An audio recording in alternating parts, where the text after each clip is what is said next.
కూడా ప్రసంగిస్తూనే ఉన్నాడు. అయితే ఇక్కడ ఆదివారం రోజున రొట్టె విరుద్దాం అనుకున్నారు అందరూ కూడా.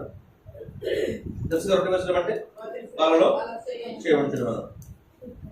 ఆ 7 దినాలు ప్రసంగం అయిన తర్వాత రొట్టె విరిచేసి వెళ్ళిపోతాను, ప్రసంగం ముగించుకొని అని చెప్పడం జరిగింది.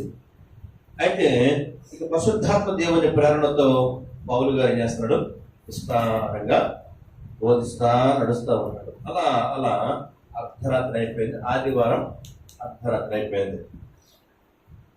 ఇంకా మాట్లాడుతూనే ఉన్నాడు. అయితే యవనస్తుడు ఒకడు, వాడి పేరు ఐదుకు, వాడు ఏం చేస్తాడంటే కిటికీలో కూర్చున్నాడు. అంటే ప్రతి బిల్డింగ్ ఏముంటుంది, కిటికీ ఉంటుంది.